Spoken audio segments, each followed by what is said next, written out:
You can imagine it, the haze of evening over Shanghai in the 1870s, a thin, oily mist rising from the Huangpu River. It was not the mist of nature but the residue of coal fires, of steamships idling near the Bund, of lamps burning late in tenement windows. Shanghai by that decade had become a contradiction, half Chinese, half European, a city of translations and tolerances, and of quiet addictions that grew in the cracks between empire and enterprise. You stand, perhaps, on Fuzhou Road. The streets are unpaved here, littered with the debris of tea crates and the odor of dried fish. A rickshaw creaks by, its runner barefoot, his calloused feet striking the mud like a drumbeat. He passes under the dull orange glow of a kerosene lamp hung from a tea-house door, its paper shade emblazoned with a faint red character. Fortune. The fortune in this part of the city is measured not in silver but in smoke. The opium dens by 1875 were not hidden. They were part of the daily rhythm of life. British merchants imported the drug, Chinese compradors distributed it, and everyone, from the lowest dock worker to the richest silk merchant, seemed to know someone who visited the pipe. To call it an epidemic would be to use a word that implies suddenness. But this was not sudden.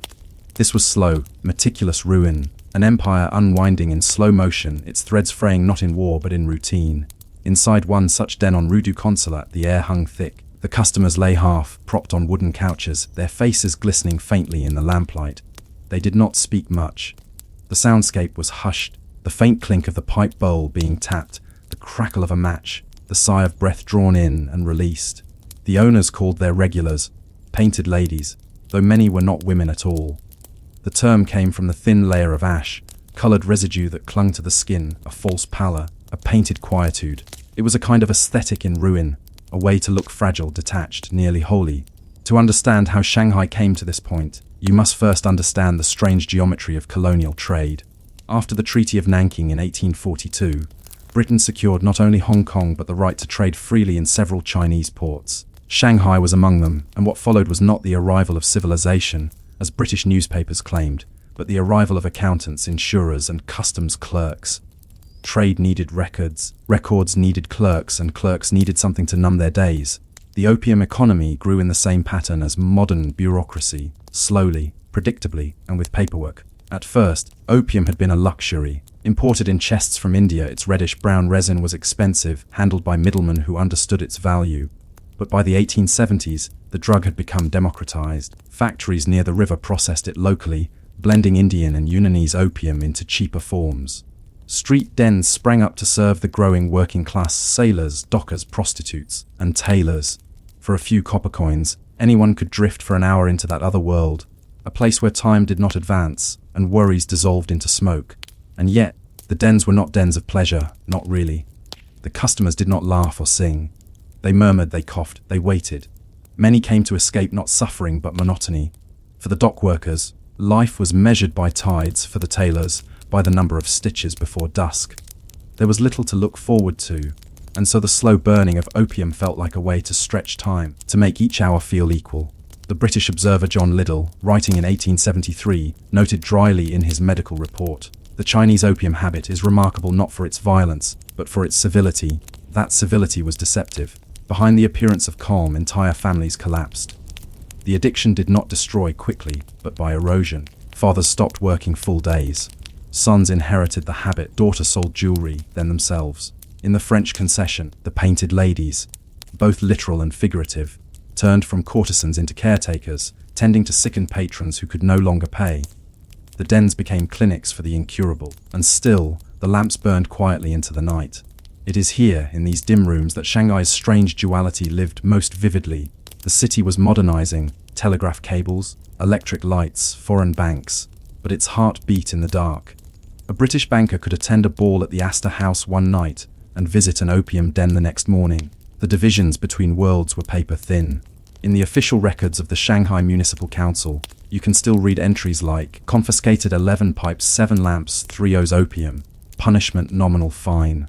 Nominal, because opium paid for the very salaries of those who banned it. The painted ladies of Shanghai were more than addicts. They were reflections of a city in moral limbo. Many were courtesans once patronized by foreign sailors or officials. When their beauty faded, they found a second life in the dens, not as clients but as hosts. Their skill was in patience, preparing the lamp, shaping the pill, keeping silence. Silence, in fact, was their trade. For many foreign men, this silence was part of the attraction. In a city that buzzed with languages, the opium den offered wordless rest. Some came for company, not escape. The den's rhythm was predictable. A man would arrive, lie down, nod. The lady would fill the pipe, hold it over the flame, and whisper only if asked. The smoke rose in spirals, slow as thought. Outside, the world was noise, trams, hawkers, steamboats, but here time was paused. A missionary once described it as a temple of idleness, not realizing that idleness was the only luxury left for many in a city that never slept. By the late 19th century, Shanghai's opium economy was not underground but institutional. Chinese merchants financed dens openly. British insurers calculated profits on the trade. The government taxed it quietly. Everyone, it seemed, had found a way to justify the arrangement. The addicts were condemned, but their consumption sustained livelihoods. The dens were deplored, but their rents filled ledgers. The foreign powers pretended disgust, even as their ships unloaded more chests each month. You might wonder how this could continue in plain sight, but Shanghai's story was one of negotiated hypocrisy. The city was divided into zones: the international settlement, the French Concession, and the old city, each with its own laws, currencies, and police. An addict could be arrested in one block and released in another. The police often visited dens, not to close them, but to collect fees. It was bureaucracy with a human face, painted in ash and fatigue. Meanwhile, on the upper floors of Colonial clubs, another kind of smoke drifted. Cigars, imported whiskies, the soft laughter of men congratulating themselves on progress. They spoke of railways and telegraphs, of civilization brought eastward. They did not see that the same ships bringing wire and whiskey also brought the resin that fueled Shanghai's decay. And yet, amid the haze, small acts of resistance flickered. Some Chinese reformers began publishing pamphlets warning of the opium danger. Doctors in the old city experimented with herbal cures and withdrawal treatments. A few families, desperate to save their sons, locked them indoors until the worst passed. There was courage here, quiet and thankless. The kind of courage that never makes it into official histories. As the century neared its close, the painted ladies themselves began to vanish. Some died in their beds unnoticed. Others were swept away by new laws, as the Qing government made one of its last efforts to curb the habit. But the dens lingered, transformed into tea houses or reading rooms. The lamps remained, the smoke continued. Shanghai, the city of trade and translation, had learned how to disguise its vices under polite names. The silence of the painted ladies, their stillness, became emblematic of a broader truth. Empires fall not only through wars, but through boredom, through the steady erosion of meaning, replaced by routine. In the stillness of those dens, you can almost hear the slow breathing of a civilization waiting to wake. But when, exactly, did Shanghai begin to stir from its stupor? Was there a moment when the haze lifted, when the city remembered itself? Or did it never truly awaken at all? The city's pulse was slow, steady, and methodical, like the drip of lamp oil or the shuffle of ledgers in the customs house. To understand how Shanghai became an opium city, one must leave the silence of the den and step into the offices, docks, and counting rooms where smoke was converted into numbers. By the 1880s, Shanghai was one of the busiest ports in Asia. More than 3,000 foreign firms operated here, importing and exporting everything from silk and tea to cotton and machinery. Yet behind every respectable cargo manifest was a line of trade so vast, so ordinary that it almost escaped attention: opium. It was entered in the books under vague descriptions: medicinal resin, Indian product, luxury goods. The British called it commerce, the Chinese called it poison. Both were right. In a whitewashed building near the river, the office of Jardine, Matheson & Co. kept meticulous records. Each month, a clerk entered figures by hand. April, opium, Bengal panna 512 chests. Balance received. Each chest weighed about 140 pounds and sold for the equivalent of a labourer's annual wage. When multiplied across thousands of chests per year, the sums were staggering. Yet the men who handled them rarely saw the drug itself. Their world was ink, not smoke. The British opium merchant was not a villain in the conventional sense. He was a bureaucrat of vice. His day began with correspondence, letters from Calcutta about crop yields, reports from Canton about customs rates, memoranda on insurance losses due to damp cargo. At noon, he lunched at the club reading the North China Herald. In the evening, he might attend a piano recital or discuss the rising price of tea. If asked about opium, he might sigh and say, "Regrettable, yes, but the demand is native." To him, morality was a ledger entry balanced by distance. Meanwhile, on the docks, distance vanished. The labourers unloading the crates knew precisely what they carried. The smell of raw resin clung to the wood, pungent and bitter. It stained the fingers of those who handled it, and the coins they received for their work often found their way back into the dens by nightfall. The opium economy was circular, each class dependent on the one above it, every participant bound by necessity rather than choice. The painted ladies, once at the bottom of this chain, learned to navigate it.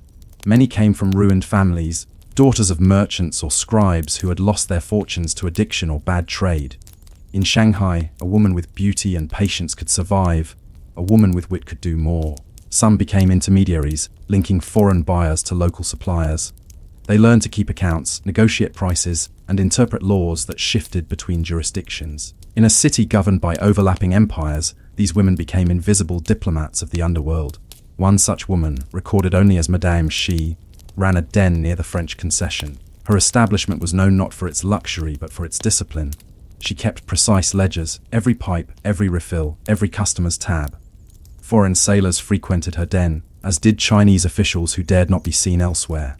A missionary's report from 1884 described her place as a vault of exquisite cleanliness, where vice is practiced with clerical efficiency. That phrase, meant as condemnation, captured the essence of colonial Shanghai sin performed like business. And business, indeed, was thriving. After the 1839 to 1842, and again after the second 1856 to 1860, China's treaties with Britain and France legalized opium importation under the guise of free trade. What had once been smuggling was now taxation. The Chinese government, desperate for revenue, began to issue official licenses to domestic opium growers. In short order, opium became both contraband and commodity, banned in principle, but indispensable in practice. The bureaucracy that arose to manage it was vast. Tax officers tracked cultivation by province, customs houses weighed imports, local magistrates inspected dens for health and hygiene. None of these efforts reduced consumption. Instead, they institutionalized it. Every measure to control the drug added another layer of paperwork, another opportunity for graft. Corruption seeped through the system like smoke through paper walls. For the foreigners in Shanghai's international settlement, life went on untouched by moral unease. In the gardens along the Bund, English families strolled on Sundays, parasols open against the sun. Chinese servants trailed behind, some nodding discreetly from exhaustion, others hiding faint tremors of withdrawal. The contradictions of empire were visible but ignored. As long as the lights burned bright on the riverfront, no one cared what smoldered in the alleys behind. Still, the city's rhythm was changing. The telegraph had arrived, then the telephone, then the tram. Modernity was creeping in, and with it, anxiety. Chinese intellectuals began to speak of national decay, blaming opium for the country's weakness. Newspapers serialized essays calling the drug a foreign weapon disguised as comfort. Reformed societies emerged, some political, some religious, preaching abstinence and self-strengthening. The problem, however, was not only the drug, but the way it had become a metaphor for dependence itself. To the reformers, every whiff of smoke symbolized subjugation. To the painted ladies, it was livelihood. Their dens were havens of continuity in a city that reinvented itself every year. As factories replaced workshops and foreign banks replaced pawn shops, the dens remained. They were spaces of stillness amid the acceleration of modern life. For the lonely and the displaced, that stillness was worth the price. In 1889, the Shanghai Municipal Council commissioned a report on native habits. The committee, composed entirely of foreigners, wrote in tones of wary superiority. It is a lamentable truth that the Chinese possess a peculiar fondness for narcotic indulgence, which no legislation can quite eradicate. What they failed to note was that their own companies were the suppliers, and that the same report was printed on paper bought with opium profits. There is an irony here, one that history rarely pauses to notice. The very same system that condemned opium addiction in moral terms depended on it economically. The revenue from opium taxes funded infrastructure, police salaries, even public lighting. Without the drug, Shanghai's modernization might have stalled. Addiction and progress, decay and development, they were two sides of the same coin. In this web of dependency, the painted ladies were neither heroes nor villains. They were survivors, pragmatic and precise. Madame Xi's ledger from 1887, preserved, oddly enough, in the archives of a French missionary order, lists her daily expenses: rice, lamp oil, tobacco, rent. Each column is neatly totaled, her handwriting firm. On one page she wrote a line of poetry in the margin: "The lamp burns low, the night is long, and the city forgets to breathe." She had become an accountant of despair, yet her orderliness suggested pride. If the world was chaos, at least her books were balanced. Outside the den, the tides of empire shifted. The Sino-French War of 1884-85 had shaken the fragile peace. The Qing dynasty, already weakened, began to lose its grip on the provinces. Refugees flooded Shanghai, seeking work or refuge, bringing with them new languages, customs, and ailments. The city became a mosaic of restlessness. To many, opium was not decadence, it was anesthesia. At the same time, new forms of entertainment began to challenge the old. Music halls, photography studios, and Western-style cafes opened near Nanking Road. The younger generation preferred laughter to languor, novelty to numbness. The Painted Ladies, their clientele thinning, adapted. Some rebranded their dens as tea parlors, others sold diluted opium as medicinal elixir. The line between health and habit blurred again. Foreign reformers took note. The temperance movements that had swept through Britain and America now found echoes in the treaty ports. Missionaries opened rehabilitation homes, teaching addicts to replace the pipe with prayer. Most of these ventures failed within months. Withdrawal, both physical and social, was too severe, and the addicts, once cured, often found themselves unemployed. Shanghai offered few rewards for virtue. In the shadow of all this moral noise, the true machinery of the opium trade continued undisturbed. The shipping schedules, the bribes, the tariffs, all operated with bureaucratic serenity. Reports from the British consulate used the phrase, steady commerce. To the imperial mind, steadiness was virtue enough. The empire did not crave glory here, it craved regularity. By 1890, Shanghai's skyline, if one could call it that, was a tangle of masts, chimneys, and telegraph poles. The air smelled of coal, salt, and something sweetly sickening. Even those who did not smoke it could not quite escape it. The city itself seemed addicted. To motion, to trade, to forgetting. In one den near Suzhou Creek, a visitor described the scene, men and women alike, lying in perfect composure, as if asleep upon the deck of a drifting ship. That phrase captures Shanghai's condition perfectly. The city was drifting, neither awake nor asleep, modern nor ancient, enslaved nor free. It existed in a twilight state, lulled by smoke and profit suspended between worlds. And yet, there were murmurs of awakening. Reformers like Liang Qiuqiu began to argue that China's salvation depended on national discipline. Newspapers printed slogans, strength through abstinence. Pamphlets circulated in the concessions, warning that foreign merchants would never stop selling what Chinese consumers refused to buy. The idea was simple but radical, that addiction was not inevitable, and that self-restraint could be an act of resistance. The Painted Ladies, observing these changes, must have sensed the ground shifting. Some began saving money to leave Shanghai, others to open small shops or boarding houses. A few joined reformist movements, using their insider knowledge to expose corruption in licensing. One, named Lina Mei, wrote a series of anonymous letters to the Shanghai Mercury, describing the lives of addicts with calm precision. "We are not sinners," she wrote, "only the exhausted." Her words would echo faintly decades later, when the Republic of China declared its first national anti-opium campaign. But that was still in the future. For now, Shanghai continued to breathe its slow, smoky rhythm, every inhalation both a comfort and a confession. The machinery of smoke ground on, efficient and indifferent. The ledgers balanced, the ships departed, the lamps burned, and in the quiet corners of the city, the Painted Ladies still waited, their faces pale under the ash, their eyes half open to a world they could no longer change. But change was coming slowly, imperceptibly, like dawn through smog. When it arrived, would it bring clarity, or only another kind of illusion? The end of the 19th century arrived softly in Shanghai, like the dimming of a lamp. Not with revolution, nor with thunder, but with paperwork, reform decrees, and exhaustion. The Painted Ladies were aging, their dens quieter, their customers fewer. Outside, the city had changed. Electric streetlights now flickered along Nanking Road. Steam trams rattled down narrow lanes that had once known only rickshaws. The Bund gleamed with new stone buildings, banks, shipping offices, telegraph companies, each farce aid promising order and progress. But behind those far aids, the old smoke still lingered. The year was 1906. The Qing government, after decades of denial, issued a sweeping edict: opium cultivation and smoking were to be eradicated within 10 years. The order was ambitious, impossible even, but it was born from desperation. The dynasty was weakening, humiliated by foreign powers, burdened by debt, and mocked by its own intellectuals. Reform, even symbolic reform, was better than inertia. For the people of Shanghai, however, the decree brought confusion rather than clarity. The city was divided between foreign concessions and Chinese districts. The edict applied in theory to all, but in practice to none. The international settlement refused to recognize it. The French Concession hesitated, citing jurisdictional complexities. Within a week, pamphlets began circulating in English. Opium ban a noble dream, but trade must continue. In the tea houses, merchants murmured that the government's zeal would fade like all others. But this time, something was different. The reform had popular support. Newspapers printed the names of those who quit the pipe, turning abstinence into a badge of patriotism. A new phrase entered the language: to cleanse the body is to cleanse the nation. The moral, the personal, and the political began to intertwine.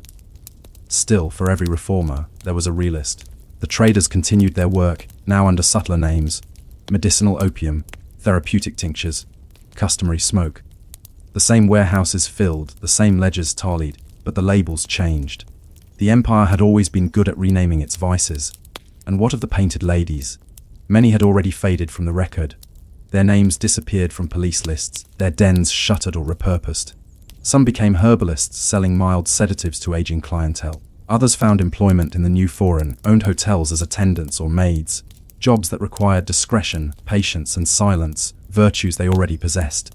A few vanished entirely, leaving behind only faint traces in missionary reports: female addict, age uncertain, presumed deceased. But not all vanished quietly. In 1908, a reformist paper in Shanghai printed a small, curious essay signed only as "A Former Hostess."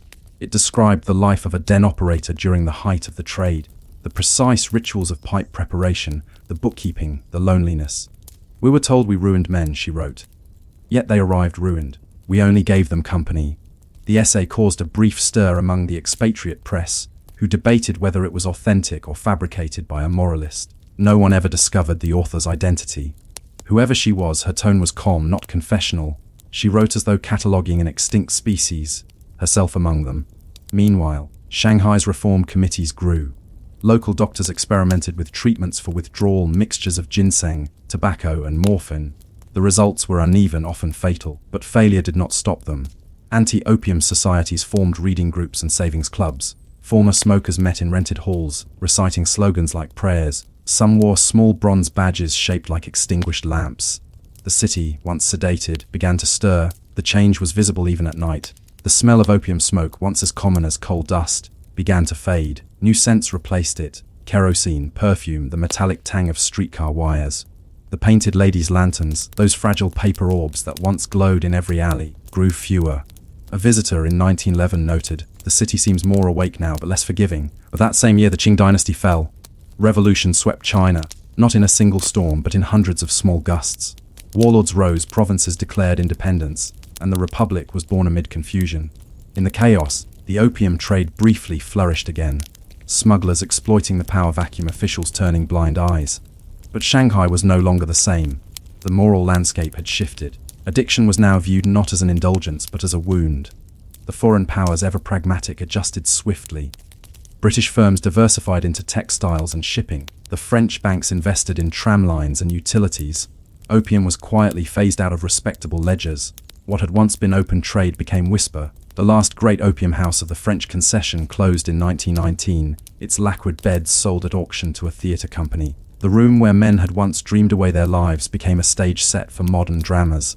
And yet, even as the city modernized, nostalgia lingered. Some older residents spoke of the old dens with peculiar fondness. The quiet, the ritual, the strange civility.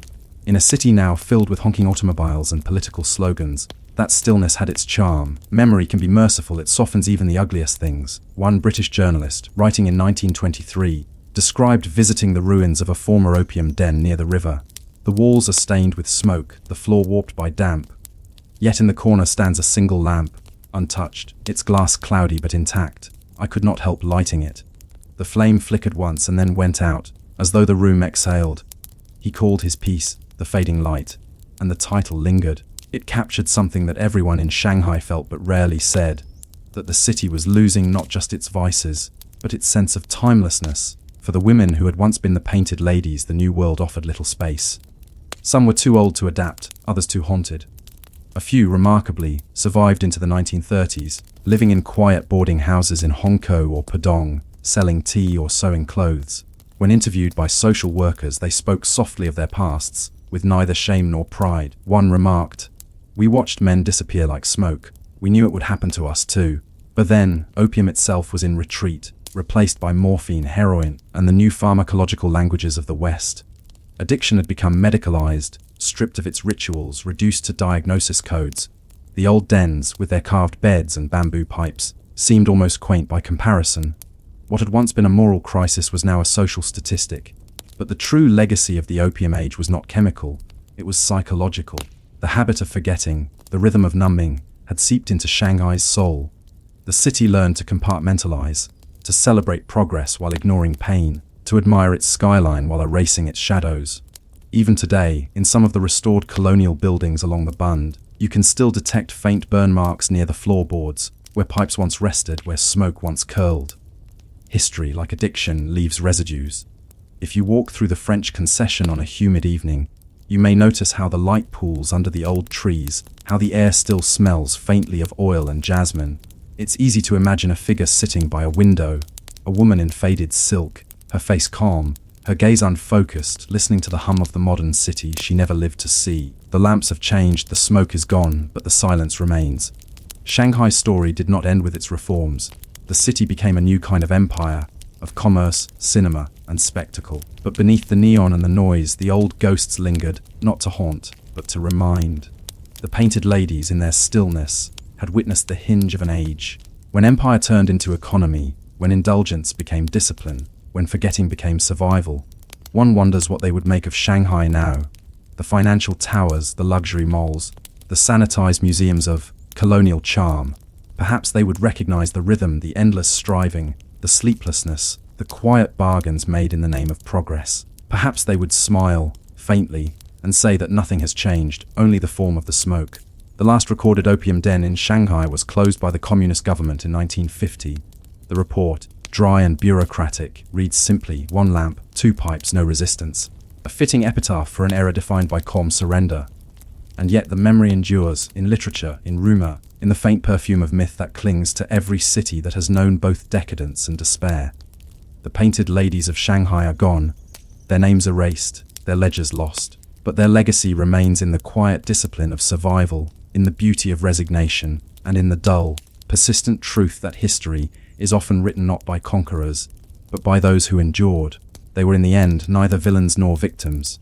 They were the witnesses, the calm observers of empire's slow intoxication and its equally slow sobering. Their world faded not with a scream, but with a sigh, and the faint hiss of a lamp extinguishing itself in the dawn. And as Shanghai woke at last, blinking into the glare of modernity, the question lingered, soft and unanswered: was it truly awake, or merely dreaming a cleaner dream? If you picture empire, you might imagine gunboats and red-coated soldiers, viceroys on elephants and governors in marble halls. Yet the true instrument of control in the British Raj was neither the rifle nor the rail but the post. By the mid-19th century, India was not only the jewel of the British Empire, it was also its filing cabinet. Every order, every census, every decree passed first through the hands of a postal clerk. The empire's breath was paper, its pulse the arrival of the morning mail. You stand, perhaps, in the Calcutta General Post Office in the year 1872. The air is thick with heat and dust. Hundreds of men move in slow, practiced rhythm. Some sort letters by hand into wooden cubbyholes, others tie them into bundles with twine. Piles of burlap mailbags rise like miniature hills. On the walls hang faded notices, letters to be weighed before stamping, and parcels to be sealed by sender. At the far end of the room, a British superintendent stands with a watch in hand. He checks the clock against his pocket chronometer. The dispatch to Bombay must leave in 3 minutes. The runners are ready, lean, barefoot men wearing short cotton wraps and belts with leather pouches. Their task is ancient: to carry the empire's heartbeat from one district to another, through heat, rain, and dust storms, without fail. The post was not glamorous work. It was endless, monotonous, and strangely intimate. Each envelope carried fragments of lives: a soldier's plea for money, a merchant's list of debts, a mother's letter to a son she had not seen in years. Yet to the British administrators, the post was also an instrument of control. Every message was a potential record, every address a point on the map. The postal network made India legible to its rulers, a web of routes that doubled as a web of surveillance. The story of this network begins decades earlier, in 1837, with the Indian Post Office Act. Before then, each princely state had its own postal traditions. Runners carried messages wrapped in cloth, stamped with local seals. The British, ever fond of system, swept these away. They introduced standardized rates, postage stamps, and uniformed carriers. The first stamps depicted not Indian rulers, but Queen Victoria herself, her face reproduced in miniature thousands of times, traveling from hand to hand like a quiet assertion of authority. To the ordinary Indian, the postmaster was a curious figure. He was both government agent and village elder, half bureaucrat, half confident. In remote areas, he might also serve as registrar, translator, or tax collector. Villagers came to him not only with letters but with petitions, complaints, even rumors.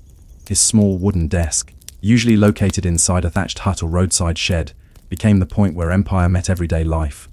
There was, however, a hidden cost to this efficiency: waiting. Letters could take weeks, sometimes months, to arrive. The British administrators, accustomed to punctuality, learned to live in a state of perpetual delay. Reports from hill stations might arrive long after the events they described. Orders from Calcutta could become irrelevant by the time they reached Punjab. Empire, for all its reach, was always slightly behind itself, a vast machine running a few beats out of sync. For the runners who carried the mail, time moved differently. Their shifts were measured not by hours but by miles. They ran day and night, resting only long enough to pass the leather pouch to the next man at the relay station. Each runner carried a small brass bell, meant to announce his approach and ward off thieves. The sound became part of the countryside's nocturnal music, a faint, steady jingling that told villagers the empire was awake, even at midnight. The pay was modest, the dangers constant. Tigers, floods, robbers, all were part of the route. A single missing letter could bring inquiry, punishment, or worse. Yet many runners took pride in their work. A report from the Bombay Presidency in 1864 notes, "Our native runners display great diligence and loyalty. They traverse immense distances without complaint." The praise was genuine, if paternalistic. The British admired endurance in their subjects, so long as it served administrative ends. The postal system did more than connect offices. It connected imaginations. Soldiers on the northwest frontier wrote to families in Bengal. Merchants in Madras corresponded with agents in London. Ideas travelled alongside orders. Reformers like Raja Ram Mohan Roy and later Gopal Krishna Gokhale used the post to spread pamphlets advocating education and social change. Newspapers serialized novels, and political tracts rode the same routes as tax receipts.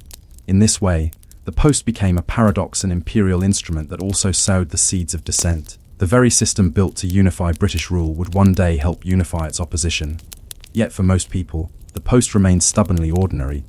A clerk in Lahore recorded in his diary, "One handle letters as one handles grain, in quantity without curiosity." But he noted, too, that occasionally a letter slipped his attention. A page of poetry, a child's drawing, a confession never meant to be intercepted. "One must not read," he wrote, "but one does glance." The post office was, after all, a theatre of human privacy, where secrets passed daily in plain sight. The logistics were impressive in their dullness. By 1880, India's postal network covered more than 40,000 miles of routes and employed over 22,000 workers. Mail travelled by foot, horse, rail, and steamship. Timetables were printed quarterly, updated with the precision of railway schedules. The empire's desire for predictability extended to its correspondence. Letters delayed by monsoon were annotated, weather obstruction, not neglect. In the Raj, even excuses were standardized. Every layer of the system depended on paperwork. Forms multiplied. Reports of stamp shortages, ink requisitions, and broken mailbags filled the archives. The British passion for documentation became almost devotional. One civil servant wrote in 1892, "The success of the Indian post lies not in speed but in record. A letter lost is a scandal, a letter delayed is a lesson, a letter delivered is routine." It was bureaucracy as philosophy, dull, exact, and relentless. But beneath this order ran the quiet chaos of the human element. The postmasters, often Indian men trained under British supervision, lived lives of strange solitude. They inhabited the space between loyalty and fatigue. In small towns, their routine never changed: open the office at dawn, sweep the floor, record arrivals, seal dispatches, balance accounts. They were civil servants of monotony, yet indispensable. When the mail failed, tempers rose. When it succeeded, no one noticed. For many, the job was a kind of exile. Transfers were frequent, promotions rare. Some spent decades in the same dusty rooms, surrounded by ledgers and sacks of paper. Their names appear in official records, followed by the phrase, "service satisfactory." That was the empire's highest compliment. Satisfactory. And yet, these same men were witnesses to history. Through their hands passed the news of wars, famines, births, deaths, and taxes. They delivered orders for grain requisition during the Bengal famine of 1873, sympathy letters from England after the Delhi Mutiny, and reports of plague outbreaks to British doctors. Their work made empire function, quietly, invisibly, and without applause. At the top of this vast machine sat the Postmaster General of India, a figure few citizens ever saw. From his office in Calcutta, he signed circulars that reached every district in the subcontinent. His desk was said to be piled with letters unopened, as if even he had surrendered to the scale of his own system. One British satirist wrote in the Punch that, "Her Majesty's mails in India resemble Her Majesty's rule." Immense, methodical, and uncomprehending, it was meant as humour, but it contained truth. Even the stamps themselves tell the story. The first bore the crowned profile of Victoria, printed in deep indigo ink. Later issues added decorative borders, then slogans of loyalty, one empire, one post. Few noticed when the portraits grew smaller, the designs cheaper. By the early 20th century, new stamps carried portraits of King Edward II and then George V, their features blurred by overuse. The empire's image, quite literally, was wearing thin. There was something haunting about the whole enterprise, the effort to make vastness predictable, to turn geography into timetable. The post office was empire distilled into routine, its ambition measured in miles of rote, its faith placed in human endurance. And yet, even here, in this world of order, cracks appeared. Letters went missing, rumors spread, messages were misread. The human element could never be fully tamed. By the turn of the century, India's postal network was the largest in the world. It had outgrown its own efficiency. Officials complained of paper congestion and clerical fatigue. One wary district officer wrote, "I have signed 4,000 dispatches this week, and not one concerns anything of consequence." Bureaucracy, once a tool of empire, had become its own ecosystem. And still, the mail moved, relentlessly, beautifully, pointlessly. The runners continued to run. The clerks continued to stamp. The letters continued to travel across deserts and jungles, bearing the weight of an empire that believed itself eternal. But how long could an empire sustained by correspondence remain coherent once its messages began to contradict each other? When the letters began to carry not loyalty but discontent, not orders but demands for independence. What then would happen to the postmaster's empire? By the 1890s, the Indian postal system had become the most extensive communication network on Earth. Its routes spanned deserts, jungles, and mountains. It linked tea plantations in Assam to courts in Bombay, regimental camps in Peshawar to the counting houses of London. The empire's dream of perfect correspondence, of knowing everything everywhere at once, seemed almost within reach. But the dream had a flaw. Every system that connects can also conspire. The same network that carried British orders carried Indian dissent. And in the silent exchange of envelopes and ink, history began to shift.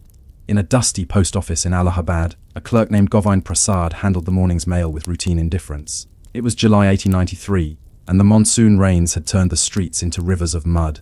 Govind sat behind a wooden counter, sealing packets with wax.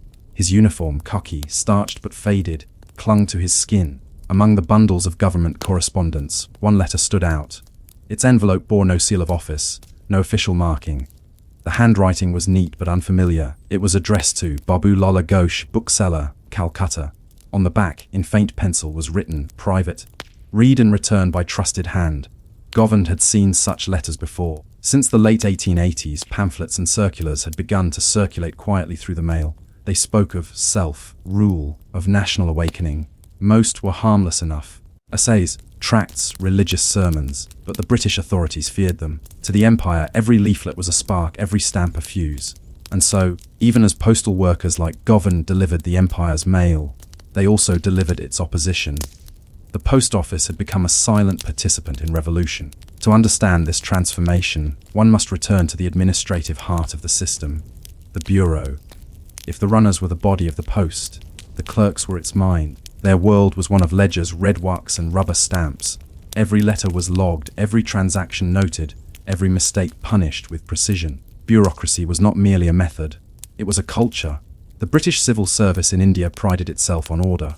Circulars arrived from Calcutta, almost daily, new regulations, revised rates, amendments to postal codes. Clerks were instructed to use the phrase, "received with thanks," in all acknowledgements and to avoid "dear sir," which was considered overly personal. Paper became a moral substance, handled with reverence, filed with care. A torn document was a sin, a missing form, a scandal. Yet behind this appearance of precision lay exhaustion. The empire's paperwork multiplied faster than its people could process it. One internal memo complained that clerks in Madras are reduced to sleep upon their bundles. Another noted that rats have eaten 700 rupees worth of government forms. The British called it efficiency. Indians called it kacheri, the endless office. Still, the post office persisted, adapting to every change. The arrival of the telegraph in the 1860s had not killed it, as some predicted. Instead, the two systems intertwined. Telegraph messages were often confirmed by post, and posted letters often followed up telegraphic orders. The bureaucracy, like a nervous system, preferred redundancy to risk. By the turn of the century, India had more than 45,000 post offices. In some villages, the postman was the only representative of government authority. He brought pensions, notices, school timetables, and tax demands. When famine struck, he delivered ration coupons. When plague spread, he delivered quarantine orders. His arrival was both anticipated and feared. For all its impersonality, the post connected lives. Rural families wrote to sons working in factories in Bombay, soldiers at the frontier sent money home, and merchants tracked the arrival of goods. Letters were read aloud by literate neighbors or local priests, becoming communal events. In a land of hundreds of languages, the act of reading a letter could itself be a translation. Words moving not just across distance, but across meaning. The British officials who designed the system saw it as a triumph of civilization. In their annual reports, they wrote of the blessing of correspondence, the spread of literacy, and the moral uplift of the native through orderly communication. But Indians saw something else, an opportunity. By the early 20th century, nationalist organizations had learned to exploit the postal web. Congress volunteers sent coded letters through ordinary mail. Pamphlets advocating Swaraj, self-rule, were printed in secret and sent under false names. Even the Garda Party in North America used the postal service to distribute revolutionary literature back into India. The same routes that once carried imperial orders now carried rebellion. The British knew this, of course. They began to open letters at random. Special offices were set up in Calcutta, Lahore, and Bombay to intercept seditious correspondence. Postal censors, mostly British officers fluent in local languages, read thousands of private letters a week. Some became experts in Indian handwriting styles, able to identify a region by the slope of its script. A file from 1910 records one such officer's complaint. The natives conceal subversive matter within the folds of domestic letters. It becomes difficult to discern affection from agitation. Even love letters were suspect. The irony was painful. The empire that had once prided itself on efficiency now drowned in its own paperwork.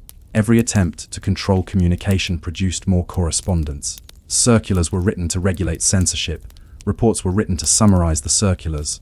A single intercepted letter could generate 20 pages of commentary. In one notable case, a postal worker in Punjab was arrested for passing naughty British leaflets. His defense was simple: he was merely doing his job.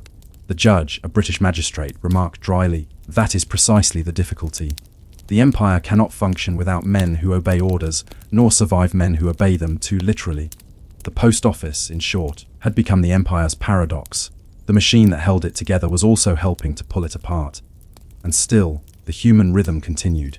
The postmasters rose at dawn, unlocked their offices, and checked the ink levels in their inkwells. Runners set out along the same dusty routes their fathers had walked. In the cities, clerks recorded deliveries in ledgers whose columns stretched back decades. Every act was a repetition, every repetition a reminder of continuity. The slowness of the post, once a limitation, became its own kind of resistance. Messages could be delayed, misplaced, or misunderstood. Some letters simply disappeared, swallowed by the great paper ocean. The British could command efficiency, but they could not command obedience of interpretation. A stamp meant loyalty, a pause could mean doubt. After the partition of Bengal in 1905, the postal system was overwhelmed by political correspondence. Petitions flooded government offices. Protesters used postcards to spread slogans, short, cheap, and impossible to censor. The empire tried to keep up, but every suppression spawned more paperwork. By 1911, the postal service had become both indispensable and unmanageable. One civil servant, writing anonymously in the Indian Review, observed, "The British Raj rests upon paper. Paper that records, regulates, and reconciles. But paper burns." It was not a metaphor. In 1919, during protests following the Jallianwala Bagh massacre, Several post offices were set ablaze by demonstrators. The destruction was symbolic, not of hatred toward postal workers, but toward the authority the post represented. The fires destroyed thousands of letters, reports, and receipts, yet even that did not stop the mail. Within weeks, temporary sheds were erected, and new clerks were hired. The empire's machinery rebuilt itself automatically, as if incapable of silence. It is tempting, from a distance, to see all this as mechanical, bureaucracy as a lifeless organism. But the truth is that within this machine were countless personal dramas. A young man waiting for a letter of employment that never came. A mother rereading her son's letters from the army long after his death. A clerk who falsified delivery records so that a village might avoid paying a fine. The post office, for all its rules, was also a place of quiet subversion. Even among British administrators, there were those who sensed the irony of their system. One district officer confessed in his diary, "We believe that we manage India by documentation. In truth, India manages us by patience." He was not wrong. The colonial bureaucracy designed to make India legible to its rulers ended up documenting its own decay. Each report, each circular, each complaint was another step toward the empire's slow unraveling. By the 1920s, the post office had outlived its colonial purpose. Trains now carried bulk mail across the subcontinent. Telegraph wires crisscrossed the plains, and new technologies like the telephone were beginning to appear in cities. Yet the old routines persisted. Clerks still logged letters by hand. Runners still carried pouches along footpaths unchanged since the 18th century. Change in the post office was never sudden, only cumulative. It is here, in this moment of quiet persistence, that the story pauses again. The empire, still breathing through its letters, had begun to sense its own fragility. The postal system had made India visible to its rulers, and that visibility now worked both ways. What happens to an empire when its subjects begin to write back, not as clerks or correspondents, but as equals?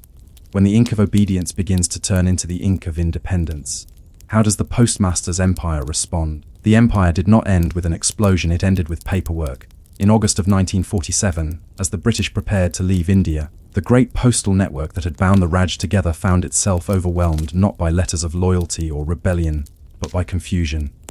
Across the subcontinent, post offices received thousands of requests for new addresses, changes of name, notices of departure, and reassignments of routes. Partition had not only divided land and people, it had divided the mail. In Lahore, a postmaster named Abdul Karim spent the night before independence sorting through a mountain of undelivered letters. Many bore British seals, their recipients now gone. Others were written in trembling Urdu or Bengali script, pleading for contact across a line that did not yet exist on the ground. Some were returned marked, address unknown. Others were kept, out of habit or mercy. The ink on these envelopes had barely dried, yet the empire to which they belonged had already evaporated. The post office, in that turbulent year, became a witness to disintegration. For over a century it had represented connection, now it embodied separation. Trains carrying mailbags between Delhi and Karachi were halted or rerouted. Mail runners were attacked on rural roads. Clerks were evacuated from certain districts, entire ledgers were burned to prevent them from falling into the wrong hands. But still, the mail moved because habit is stronger than history. Each morning, clerks continued to weigh letters, stamp envelopes, and balance accounts. Their instruments, scales, inkwells, and ledgers were the same as before. Only the headings changed. Where once the letterhead read, "The Government of India, British Post," it now read simply, "Indian Posts and Telegraphs." A few weeks later, Pakistan issued its own, two nations born in blood and paperwork, and within both, the old British system lived on. It is worth pausing here to consider the strange endurance of bureaucracy. The British may have departed, but their forms remained.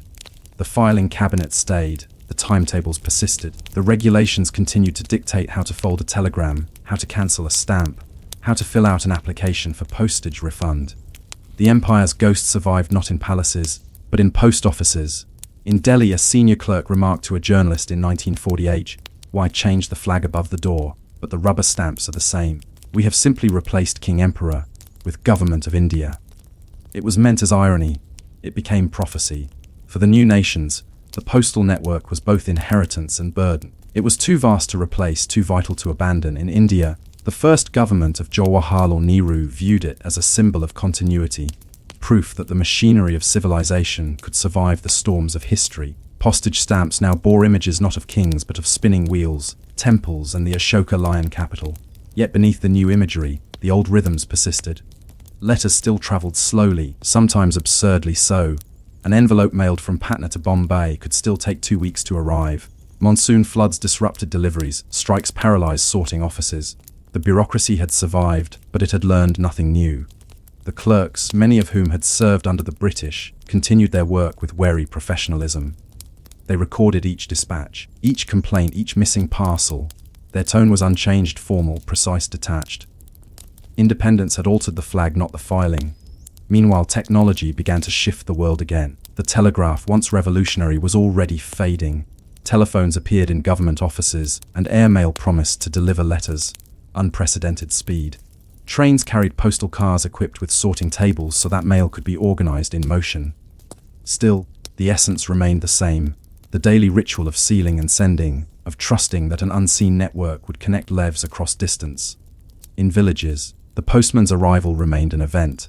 He was still greeted with tea, still asked about distant suns, still the bearer of news from unseen worlds. For millions, he was the most visible face of the state. The empire had fallen, but its messenger remained. For historians, the most fascinating aspect of the post-independence postal service was not its continuity, but its memory. The archives of the old Indian post office, stretching back to 1837, remained intact. Dusty registers listing the pay of runners, the number of horses requisitioned, the price of sealing wax, and the cost of imported British stamps all survived. They revealed, in dull perfection, the history of control through correspondence. One could trace entire lives through these ledgers: the name of a runner hired in 1854, his wages raised by half an anna in 1863, his death recorded in 1871 as killed by tiger, and wrote, each entry precise, unemotional, permanent. The post office remembered everything, except why. Even after independence, bureaucracy retained its colonial temperament. Memos were written in the same English phrasing. The undersigned is directed to state, or the matter may kindly be expedited. The tone of deference persisted, not to the British now, but to the idea of authority itself. In this sense, the post office had become more than an institution. It was a way of thinking, a belief that order could be maintained through forms, stamps, and schedules. This belief, both admirable and tragic, was the last gift of empire. In Pakistan, meanwhile, the postal service faced its own peculiar challenges. Lines of communication were severed overnight. Mailbags labelled to Delhi or to Bombay lay unopened for months. The new state urgently needed its own stamps, its own stationery, its own image. For several weeks after independence, Pakistani post offices continued using British Indian stamps, simply overprinting them with the word Pakistan. The old Queen's silhouette remained faintly visible beneath the new ink. It was a fitting metaphor for the subcontinent's partition, one history overwritten by another, neither fully erased. And yet, for all the turmoil, the mail resumed. By 1950, both nations had restored regular postal exchanges. Letters once again crossed borders, now with new emblems, new identities, but the same faith in delivery. The post had outlasted empire. But perhaps the most poignant relic of the postmaster's empire is not the institution itself, but what it taught its people. That connection requires patience. In an age when telegraphs buzzed and airplanes flew, the post remained slow by design. To send a letter was to trust the invisible, to accept delay as part of communication. This patience, cultivated through decades of waiting, became a kind of moral endurance. An Indian schoolteacher writing in 1952 recalled his childhood in the 1910s. We waited weeks for letters from my uncle in Rangoon. When the postman came, the whole family gathered to hear him read. He would open the envelope carefully, as if unveiling fate. That patience, the quiet acceptance of waiting, was one of the empire's unintended legacies. By the late 20th century, as air mail and telephones gave way to faxes and emails, the post office began to fade from the center of daily life. Its presence remained physical, the red letterboxes, the smell of paper and ink, but its power was symbolic. And yet, even now in the rural heartlands of India and Pakistan, the postman still walks. His bag is lighter, his letters fewer, but the ritual endures. In a way, he is the last runner of the empire, carrying not messages but memory. Looking back, one might wonder whether the British truly understood what they had built. The post office they designed to bind an empire became, instead, the vessel of continuity after its collapse. Its ledgers, its rules, its routines, all of them outlasted the rulers themselves. In trying to make India legible, the empire made itself immortal in paperwork. Today, historians study those records not for their drama but for their monotony. and in that monotony they find truth.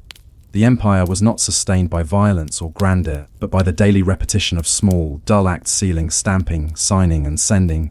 It was, in the end, an empire of envelopes. And so, as you imagine the quiet rhythm of the last mail runners disappearing down a dust road, the sound of their bells fading into the evening air, you might ask yourself, if the legacy of empire survives not in palaces or wars, but in habits, in the way we write, record, and wait, then has the postmaster's empire ever truly ended? You are standing in silence. The air smells faintly of beeswax and damp parchment. Light filters through narrow windows, pale and steady. Before you, rows of figures sit at wooden desks, their heads bent, their quills whispering softly over vellum. This is not a library. It is a scriptorium, the workshop of medieval thought. The year is 1123 and you are in the Abbey of Cluny, deep in the hills of Burgundy. Outside, Europe stirs restlessly. Feudal lords quarrel, merchants haggle in crowded markets, and the church stretches its influence across kingdoms. But here, inside the monastery walls, time has slowed almost to stillness. The monks' lives are measured not in days, but in hours. The canonical hours of prayer, of reading, and of labor. Every motion is ritual. Every silence is obedience. At the heart of monastic life was an idea both simple and astonishingly ambitious that copying words could save the world. When the Roman Empire fell in the 5th century, much of its infrastructure collapsed. Roads, cities, laws, armies. But its language, Latin, lingered like a ghost. The monks of the early Middle Ages believed that preserving that ghost was their divine duty. And so, across Europe, small communities began to collect what fragments of learning they could find. Scrolls, codices, fragments of Aristotle, bits of Virgil, scraps of scripture, and copy them by hand. It was not passion that kept this work alive, but routine. Each morning, after prime, the second prayer of the day, the scribes would file into the scriptorium. The walls were whitewashed to reflect light. Windows were narrow to keep out cold drafts. Each desk had a quill, a knife for sharpening, and a small sand-filled cup to blot ink. No one spoke. The rule of Saint Benedict, written centuries earlier, forbade idle conversation. Speech distracted from contemplation. Contemplation was labor, and labor was prayer. The process of copying a book could take months. A single Bible might require the skins of 200 sheep and a year of steady writing. The parchment had to be scraped, stretched, and trimmed. Ink was made from gallnuts and iron, mixed with water strained through linen, and tested on scraps before use. Mistakes were costly. If a monk misspelled a word or smeared a letter, he would have to scrape the surface smooth with a knife and rewrite it. A slow surgery of words. Errors still crept in. Some were simple slips, others deliberate improvements. Over centuries, texts mutated like living organisms. In this way, the monks became not only preservers of knowledge, but its editors. They shaped the memory of the ancient world through their own quiet decisions. A phrase omitted here, a correction there, an interpretation inserted in the margin. It is because of them that we have Homer, Cicero, and Augustine, and because of them, too, that what we have is not what was written, but what was copied. The work was slow, but slowness was the point. To copy a sacred text was to practice humility, to surrender individuality to divine rhythm. Each letter was both act and prayer. One monk's marginal note survives in a 12th century psalter. Writing is excessive toil. It bends the back, dims the eyes, twists the stomach, and the soul loves it. Another, more honest, wrote simply, "Now I have written the whole thing. For Christ's sake, give me a drink." Outside the walls, Europe was beginning to change. Trade routes reopened. Towns grew. Pilgrims traveled to Jerusalem and Santiago carrying tales and relics. With them came ideas, Arabic numerals, Greek philosophy, and paper from China, which would soon transform the pace of writing forever. But inside the abbeys, time stood still.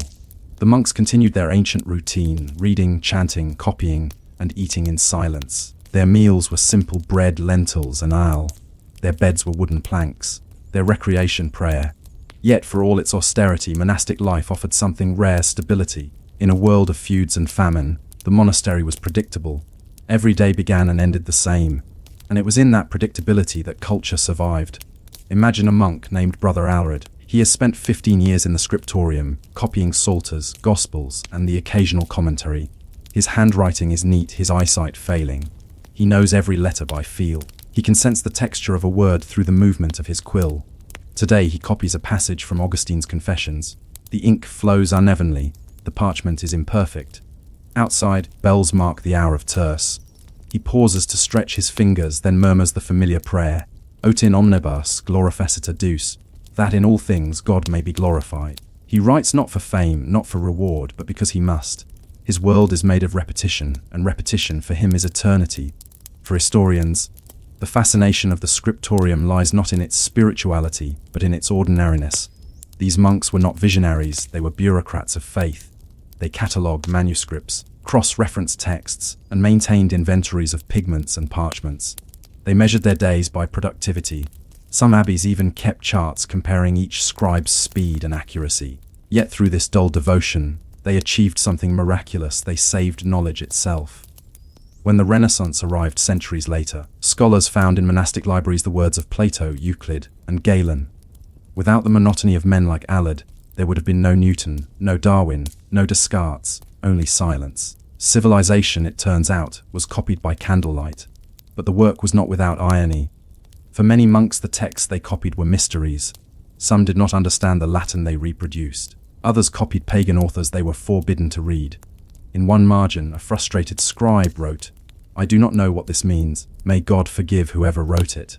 The act of preservation was not the same as comprehension. The monks saved books the way a gardener might save seeds, without knowing what fruit they would one day bear. And yet, even the scriptorium was not immune to change. By the 12th century, new monastic orders, the Cistercians and Carthusians, began to favor simplicity over grandeur. Their scriptoria produced fewer illuminated manuscripts and more practical text sermons, legal codes, medical treatises. The artistry of copying gave way to the efficiency of documentation. It was, in many ways, the birth of European administration. The same habits that made monks good scribes, accuracy, patience, and routine, would later shape the bureaucracies of kings and universities. The medieval clerk was, quite literally, the descendant of the monk. Still, within the abbeys, time remained circular. The day began with matins before dawn and ended with compline at dusk. Bells marked each division. Between these hours, life unfolded in repetition: chant, labor, prayer, silence. If one were to visit the Abbey of Cluny a century later, one would find little changed.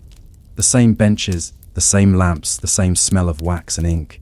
A different generation of monks, perhaps, but the same gestures, repeated across centuries. This was the true genius of monasticism, its ability to make time irrelevant. One might think this monotony would dull the mind, but in truth, it trained it. The monks developed a concentration modern life rarely permits. They learned to hear rhythm in silence, to measure meaning in space, the shape of the written page, its margins, its illumination, its order, became a form of meditation. To copy was to contemplate, to preserve was to believe. In a world where kingdoms fell and plagues returned, the written word became the one stable thing. And so, the monks kept writing. It is tempting to imagine them as mere custodians of the past, but they were also quiet inventors. They standardized punctuation, improved handwriting styles, and developed methods for indexing texts. The medieval chapter headings, abbreviations, and margin glosses we use today owe their origins to bored scribes looking for efficiency. Even the modern book, bound, paginated, and divided into chapters, is an invention born in the monastery. It emerged not from creativity but from tedium. As daylight fades in the scriptorium, the quills slow. Brother Arid closes his inkpot and stretches his aching hands. Another page completed, another fragment of eternity preserved. He rises when the bell tolls for vespers. Outside, the fields are grey and the air smells of smoke. The world beyond these walls still struggles toward order. Here, at least, the words endure. But what happens when the world outside begins to write faster than the monks can copy? When merchants, scholars, and kings all demand books at once, what becomes of the patient art of the scriptorium? The year is now 1452. A century has passed since Brother Arid's time, and the world he knew, silent, methodical, enclosed, has begun to tremble under the weight of change. Across Europe, new cities are rising. Guilds of merchants, tailors, and smiths form alliances of power. Gold flows from the Baltic to the Mediterranean. Universities, once humble appendages of monasteries, now command attention from princes and popes. And in the bustling city of Mainz, a craftsman named Johannes Gutenberg is tinkering with metal, ink, and ambition. But before we reach him, let us linger a little longer in the twilight years of the monastic scriptoria, those last, stubborn strongholds of the handwritten word. By the 14th century, monastic life had already begun to shift. The monasteries were no longer the only centers of literacy. Town schools trained clerks for government work. cathedral schools taught theology and law. Lay scribes, some of them women, began producing manuscripts for profit rather than prayer. The scriptorium, once the heart of intellectual Europe, was becoming one workshop among many. At Cluny, Aurid's successors still copied psalters and breviaries, but they now shared their trade with professional copyists from the cities. These artisans, known as stationari, rented exemplars as official master copies from universities and produced duplicates for students and scholars.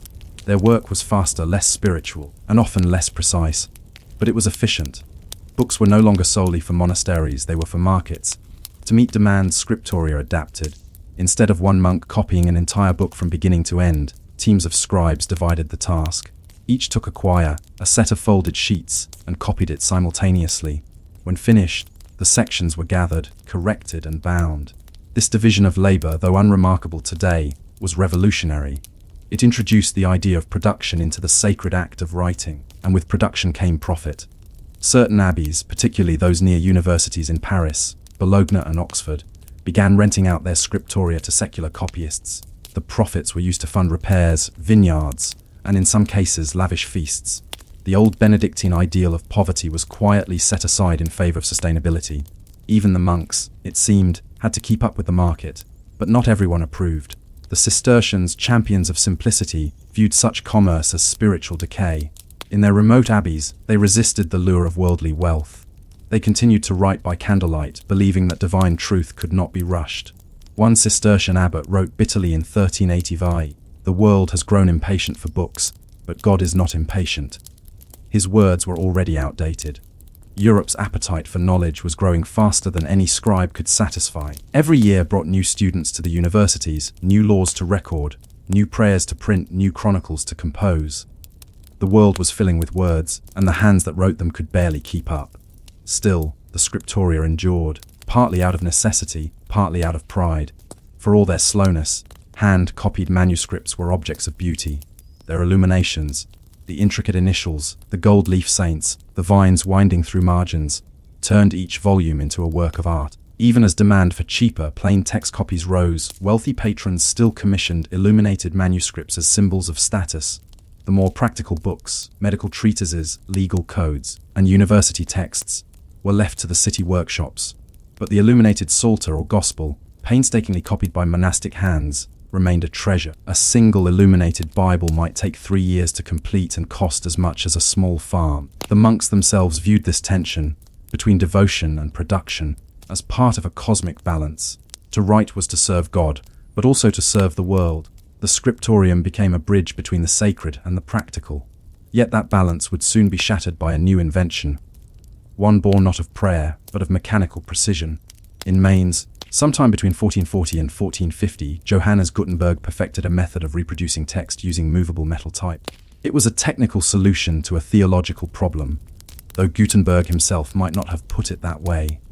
His printing press combined several existing ideas: the wine press for pressure, oil-based ink for durability, and metal casting for repeatable letters.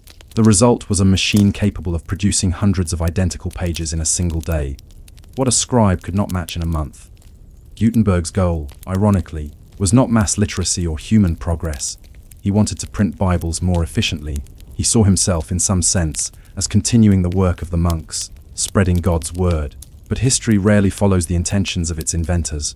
When the first printed Bibles emerged around 1455, they astonished Europe. They looked, at first glance, like manuscripts, same black-letter script, same columns, even space left for hand-painted initials.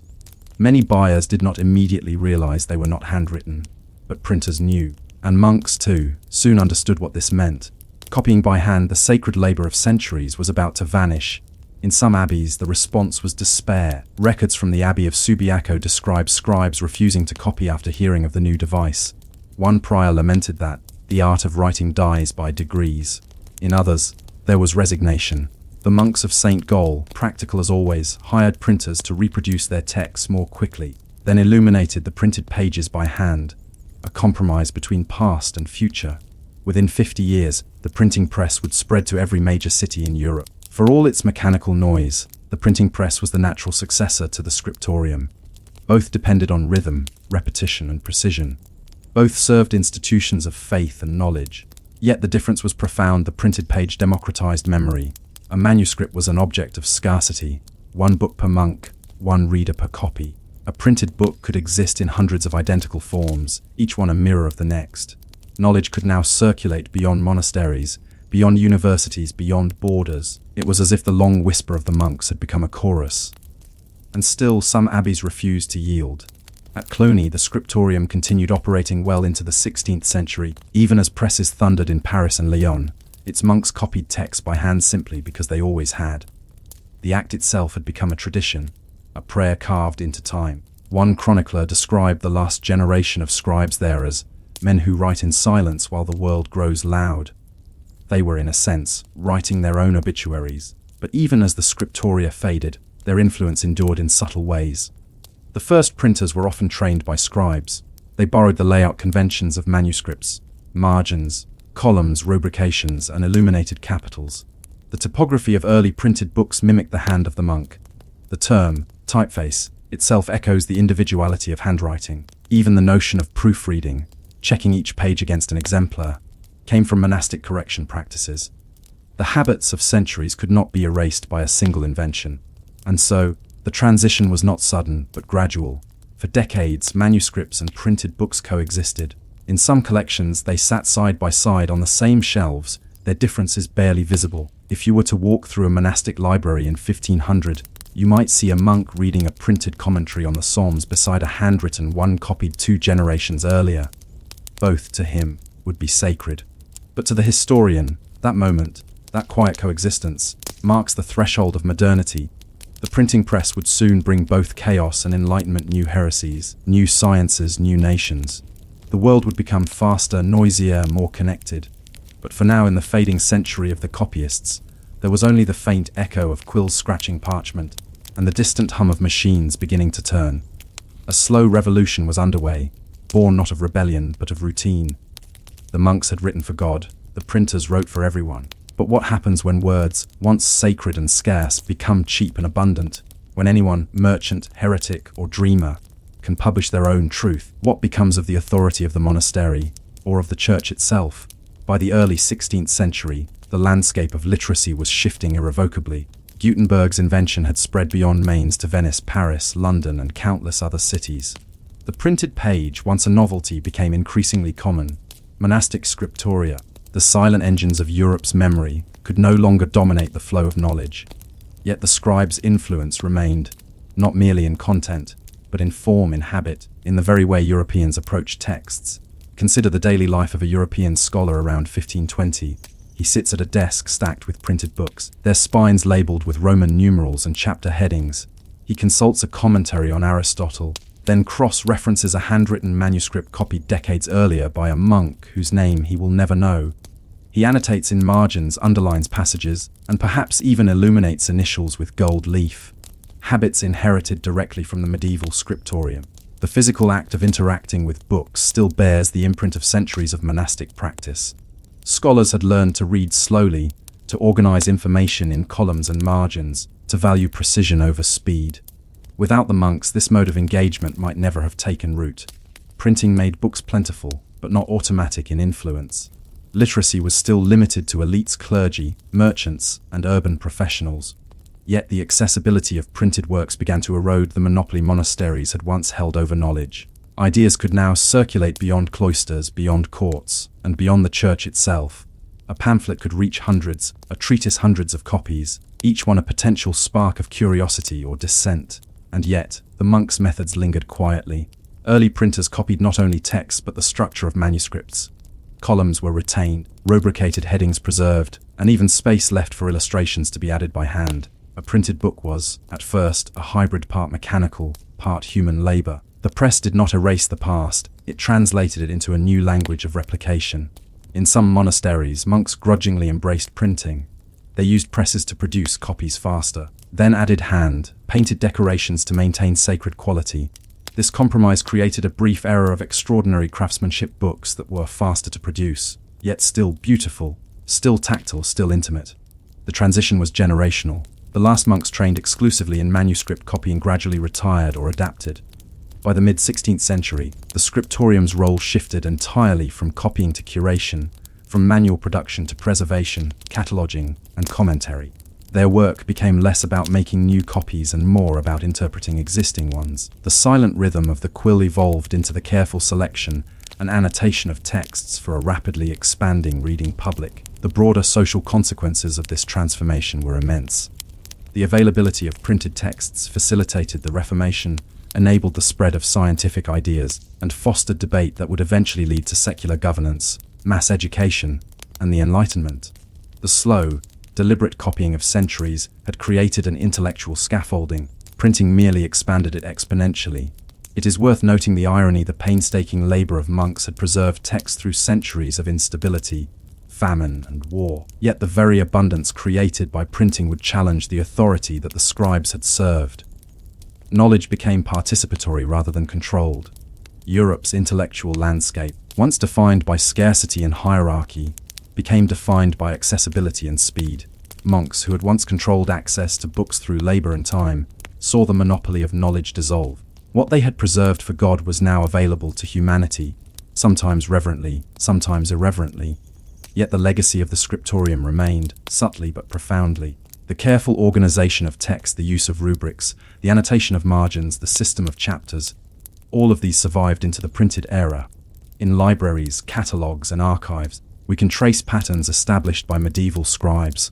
Even today, the way we approach a book, with table of contents, page numbers, footnotes, owes a debt to their routine, repetitive labor. What seems ordinary, the structure of a modern book, is the product of centuries of dull, disciplined work. There is another dimension to consider: the human patience. Monastic copying trained generations of Europeans to engage slowly and carefully with text. The rhythm of reading, the attention to detail, and the culture of annotation were inherited directly from scribal practice. In a sense, the monks had built not only books but minds attuned to reflection. Printing increased quantity, but quality of engagement, in part, was shaped by habits forged in candle-lit scriptoria. Scholars continued to work with care because they had learned the discipline from centuries of slow copying. The press changed speed, the human rhythm endured, but the story does not end with continuity. The expansion of literacy, the democratization of texts, and the explosion of printed works created new problems: censorship, intellectual property disputes, and the dissemination of misinformation. Monks had preserved sacred texts in isolation. The press spread ideas indiscriminately. The tools of preservation became tools of persuasion. Words once sacred now carried social, political, and economic power. Europe entered a world where texts could ignite revolutions, challenge dogma, and shift public opinion. The slow, obedient work of the scriptorium had unwittingly paved the way for the world to think independently, a development that monks could scarcely have imagined, let alone controlled. Yet, in small ways, the spirit of the scriptorium persisted. Printers imitated calligraphy. Scholars continued to annotate margins. Libraries preserved manuscripts alongside printed books, and monastic orders retained small copying rooms well into the 17th century. The hand and the machine coexisted, intertwining human discipline with mechanical reproducibility. One could argue that every printed book carries a hidden echo of a monk's quill, the invisible hand that ensured clarity, organization, and precision. Civilization, in that sense, owes its durability not to grand conquests, but to repetitive, almost boring acts of care. By the end of the 16th century, the European world was transformed.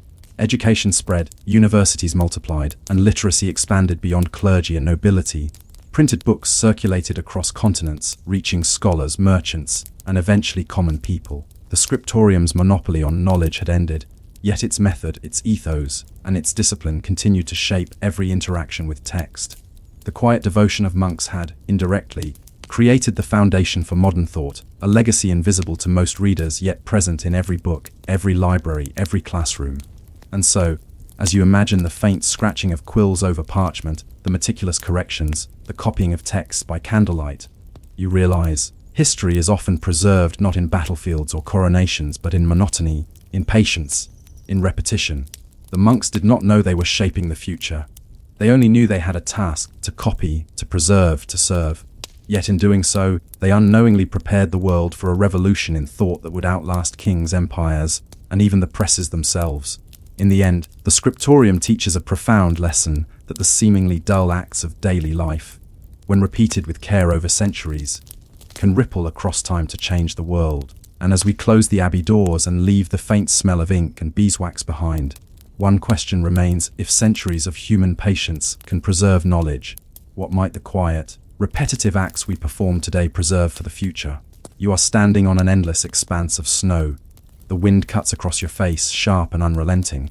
The sky is pale and heavy, with a sun that never seems to rise fully. Around you, ice stretches in every direction, cracked in places into jagged shards, smooth in others like frozen glass. Your breath condenses immediately in the air. This is the Arctic, and the year is 1875. You are part of an expedition sent by the British Admiralty to chart the far reaches of the northern seas. Your ship, the Resolute, is trapped in ice. The sails are useless. Men huddle in layers of wool, furs, and leather, moving as little as possible to conserve energy. Every step is laborious, every action is measured. You are alive because of routine. Arctic expeditions in the 19th century were not glamorous. The romanticized tales of polar conquest obscure the reality days spent chopping ice, hauling sleds, patching clothing, and repairing equipment. Survival depended on meticulous attention to small details: the placement of tents, the measurement of supplies, the constant monitoring of frostbite and scurvy. One misstep could mean death. On a typical day, you rise before dawn, when the dim light is barely enough to see. You check the thermometer, the barometer, and the depth of snow around the camp. Ice forms on your eyelashes, your gloves, your hair.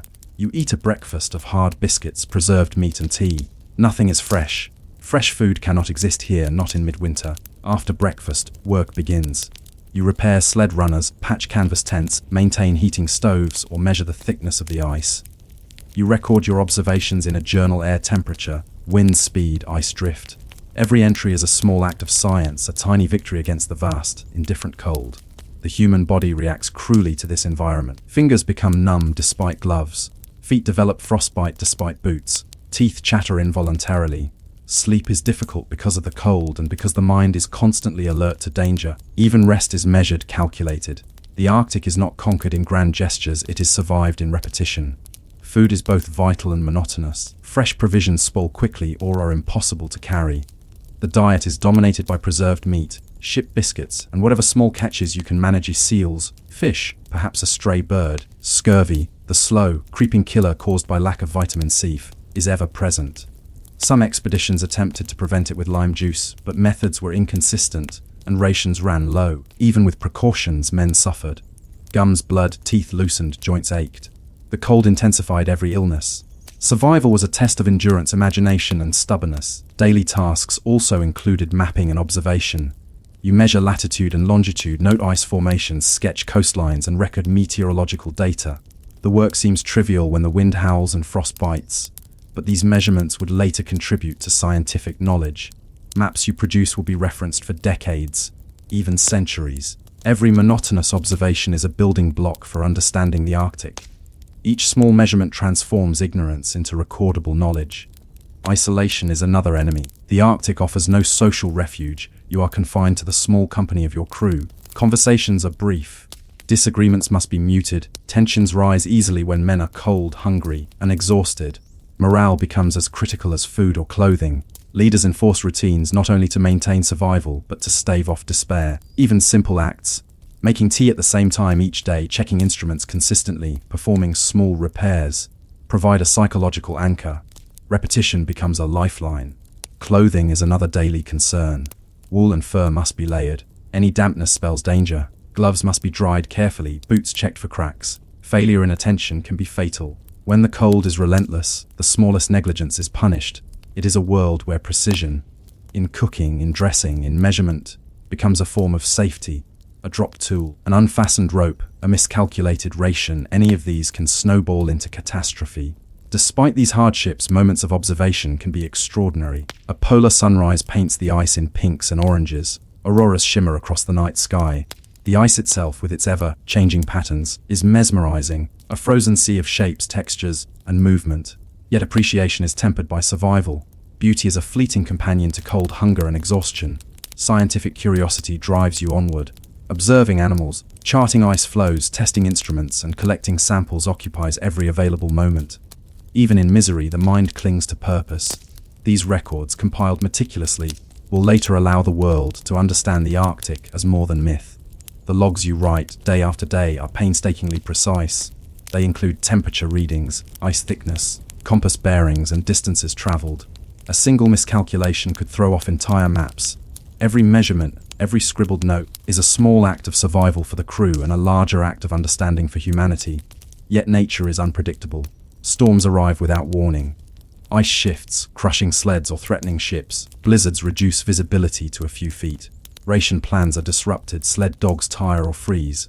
Men suffer frostbite, illness or injury. Every day is a negotiation with the elements, a test of discipline, patience and resilience.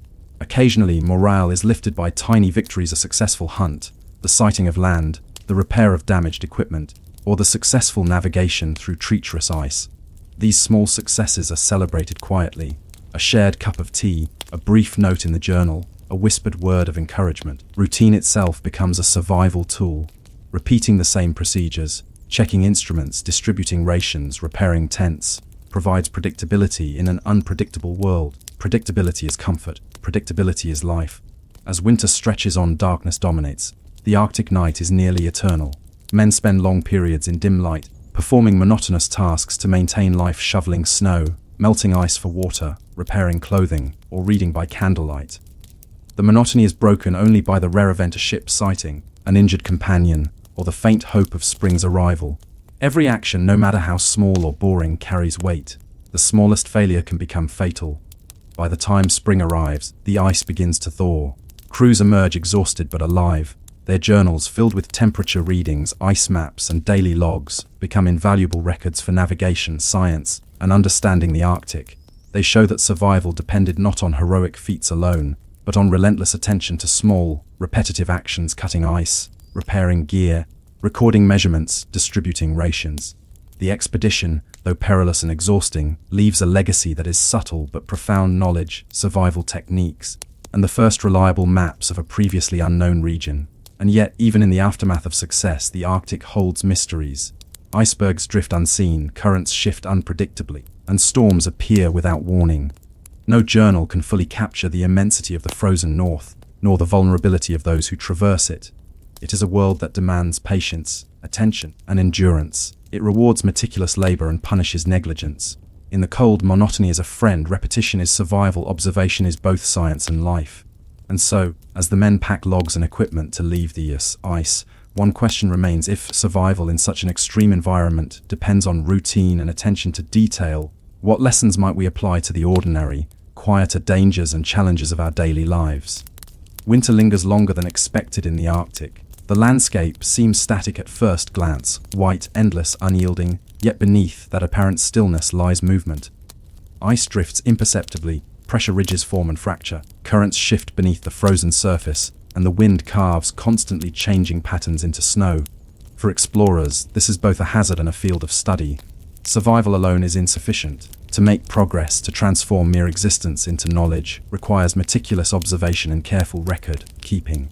The captain of an expedition, often a naval officer trained in navigation and mathematics, becomes both leader and chronicler.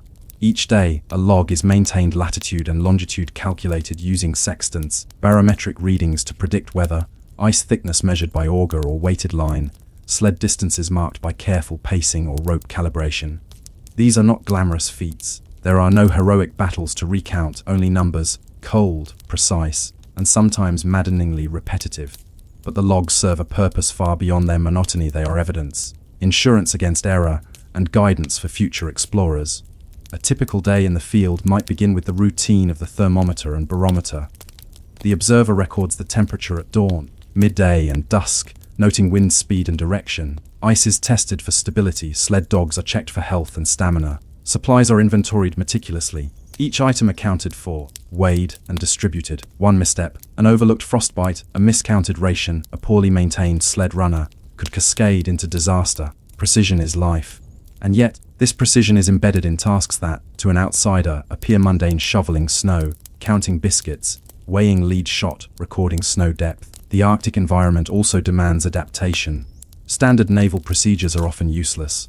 Wooden sleds must be reinforced against jagged ice, boots must be layered with felt and fur, tent pegs must be hammered into ice rather than soil. Each solution arises from repeated observation of failures. For example, if a sled continuously breaks at a particular joint, an officer might document the exact conditions, temperature, load ice type, to devise a reinforcement technique. This iterative approach is slow, laborious, and sometimes exasperating. Yet it is the only path to reliable survival. Scientific observations extend beyond survival. Explorers record flora, fauna, and geology. Arctic birds, seals, walruses, and polar bears are catalogued. Ice cores, snow samples, and rock fragments are collected. Each entry, no matter how trivial, contributes to a growing body of knowledge. At times, these records seem almost obsessive. One journal entry from an 1880 expedition reads: measured snow depth at dawn 12 inches. Observed wind shift SSE to W in W. Ice crack propagation observed at coordinate 7A103 W. Dog A appears restless, consumed 1.5 lubbies of meat more than rationed, temperature 22 degrees C. The language is dull, almost bureaucratic, yet this dullness is intentional. Precision requires detachment. Drama is a liability. Isolation intensifies the monotony. Days blend into each other. Snowstorms trap camps for weeks. Sun barely rises, casting pale shadows across ice fields. Men perform the same tasks repeatedly, checking equipment, repairing sleds, distributing food, measuring temperatures, and maintaining logs. Psychological endurance becomes as vital as physical stamina. Maintaining routine is a way to stave off despair. A cup of tea at the same hour, a daily check of instruments, the ritual of mending boots. These small repetitions anchor the mind. In a land where external change is minimal, internal structure becomes everything. Weather is unpredictable, often violent. Blizzards obliterate visibility, and ice flows shift without warning. Expedition members learn to read subtle signs: cracks in ice, unusual wind patterns, animal tracks. These observations, though unremarkable in isolation, allow predictive judgments that save lives. Each small skill, detecting frostbite early, adjusting rations for caloric needs, calculating sled loads based on ice thickness, accumulates into survival strategy. What seems trivial becomes essential. Mapping the Arctic is a slow, painstaking process. Latitude is determined using sextants, often under freezing conditions. Longitude requires accurate timekeeping. The chronometers themselves must be protected from cold, or they will fail. Surveying instruments are delicate, and even a single misreading can shift a map by miles. Yet the repetition of measurement ensures reliability. Taking multiple readings, averaging results, cross-referencing with previous records. These dull practices create accuracy. The maps that later guide ships across the Arctic owe their existence not to dramatic feats but to persistent, repetitive labor. Food scarcity shapes every decision. Preserved meat is rationed carefully, sled dogs are fed proportionally, hunting is attempted whenever possible. Every morsel is weighed and documented. The journals record caloric intake alongside temperature and distance traveled. Survival is a form of applied arithmetic, executed daily with meticulous care. Even minor errors are magnified in consequence. A miscalculated ration can lead to scurvy or starvation. Therefore, the dullness of measurement is, paradoxically, heroic. Scientific endeavor in these conditions is inseparable from survival. Meteorological observations, ice mapping, and zoological documentation are performed under extreme duress. The observer's notebook is simultaneously a survival tool and a scientific record. Each observation represents both life preserved and knowledge accumulated. In this way, Arctic expeditions reveal the close relationship between boredom, repetition, and discovery. The slow, careful actions of men in extreme environments provide insights not only into geography, but into the human capacity for endurance. As spring approaches, the ice begins to loosen, rivers thaw, and the first signs of open water appear. The crew emerges alive, the journals full, the maps detailed. Survival has depended on the smallest, most repetitive acts: daily inspections, log keeping, sled maintenance, ration calculations. Yet from these acts emerge not only life but knowledge that will inform generations of explorers. In a way, the Arctic itself is a patient teacher. Only those who persist through monotony, who observe carefully and act methodically, can hope to understand it. And yet, even with months of observation, much remains unknown. Ice drifts, storms strike unexpectedly, and animal behavior defies prediction. No journal can fully capture the vastness of the Arctic or the complexity of its conditions. It is a world where monotony is survival, and observation is both duty and discovery.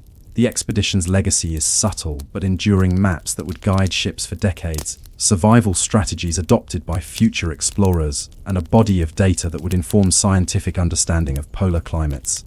These outcomes were achieved not through heroics, but through patient, repetitive labor performed under extreme conditions. In the Arctic, boredom is not the enemy. It is the mechanism by which life endures and knowledge accumulates.